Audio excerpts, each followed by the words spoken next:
Ladies Education.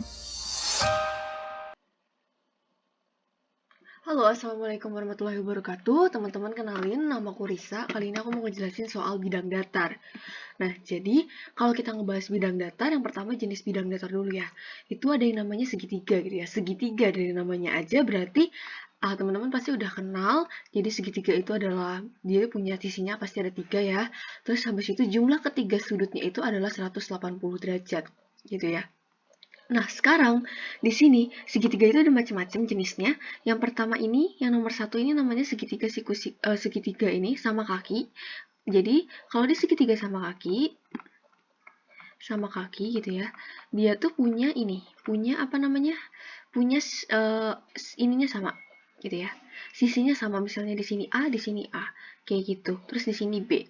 Terus untuk sudutnya total tetap 180 derajat untuk semua segitiga. Yang kedua ini namanya itu adalah segitiga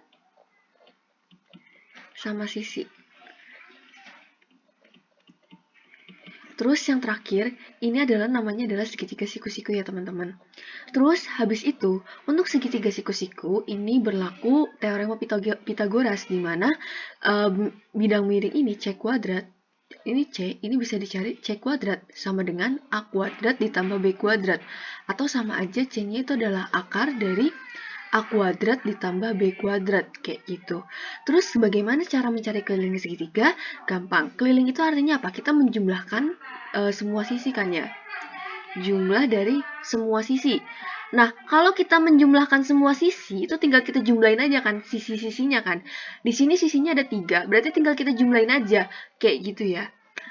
Oke. Sekarang kita lanjut untuk mencari luas segitiga. Kalau untuk mencari luas segitiga, itu kita tinggal hitung aja. Luasnya itu adalah biasanya kan kalau teman-teman waktu SD itu kan belajar alas kali tinggi ya. Di sini berarti alasnya B, T-nya ini adalah tinggi.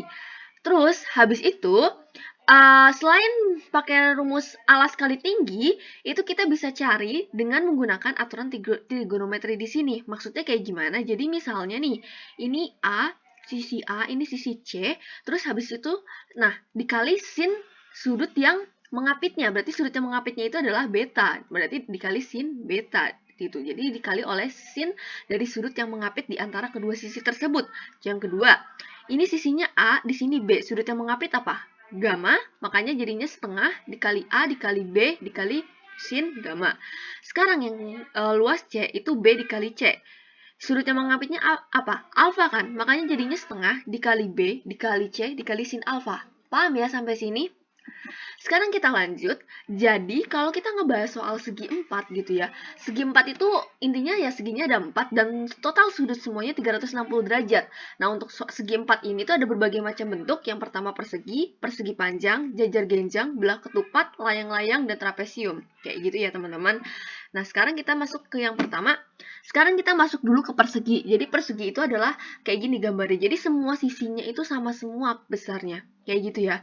Untuk cari luasnya gimana, Kak? Untuk cari luasnya tinggal kita kalikan aja sisi dikali sisi. Kayak gitu. Terus kalau untuk mencari keliling, tinggal kita, keliling itu artinya kan menjumlahkan semua sisinya. Berarti tinggal kita jumlahkan aja semua sisinya. Kayak gitu.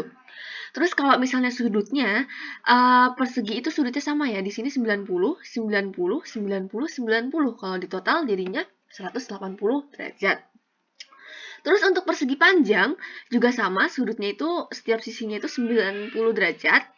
Terus habis itu untuk mencari luasnya tinggal panjang kali lebar dan kelilingnya di sini misalnya lebar, di sini lebar, di sini panjang, di sini panjang. Untuk mencari keliling tinggal kita jumlahkan aja. Kalau kita jumlahkan makanya jadinya 2 dikali panjang ditambah 2 kali lebar.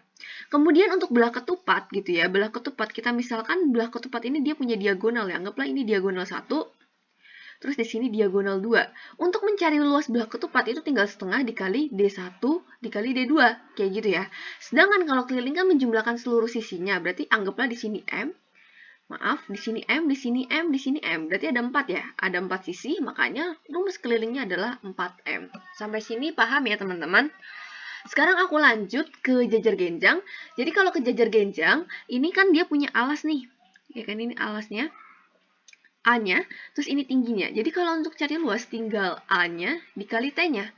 Gitu ya. Sedangkan untuk ini rumus kelilingnya gitu ya. Rumus kelilingnya tinggal menjumlahkan semua sisinya. Anggaplah yang miring ini adalah M, berarti tinggal A ditambah M ditambah M. Berarti jadinya kelilingnya adalah 2A ditambah M. Terus kalau layang-layang, sama kayak rumusnya kayak luas, ini kan diagonalnya ada 2 nih. Diagonal 1, diagonal 2. Makanya rumusnya jadinya setengah dikali diagonal 1 dikali diagonal 2. Dan untuk kelilingnya kita tinggal jumlahin aja ya. Semua sisinya ya. Kayak gitu. Bedanya belah ketupat sama layang-layang itu kan kalian bisa lihat tadi gambar sendiri ya. Jadi sisi-sisinya nilainya itu beda-beda. Jadi di sini sama kayak yang di sini sama kayak yang di sini gitu ya. Sekarang lanjut ke trapesium. Kalau trapesium kan tinggal setengah gitu ya. Ini anggap aja A, ini B, ini tingginya. Kalau untuk mencari luas tinggal setengah dikali jumlah sisi sejajar. Sisi sejajar itu A ditambah B, terus dikali tingginya. Nah, sedangkan untuk kelilingnya itu tinggal menjumlahkan seluruh sisinya. Anggaplah yang miring ini M, jadinya M ditambah A ditambah B. Oke, sampai sini paham ya? Terus habis itu kalau dilihat-lihat dari segi sudutnya, kalau trapesium sudut yang ini sama dengan yang ini, terus yang sebelah sini sama kayak yang sebelah sini ya. Tapi di total semua sudut baik jajar genjang, layang-layang dan trapesium adalah 360 derajat gitu ya. Ladies Education.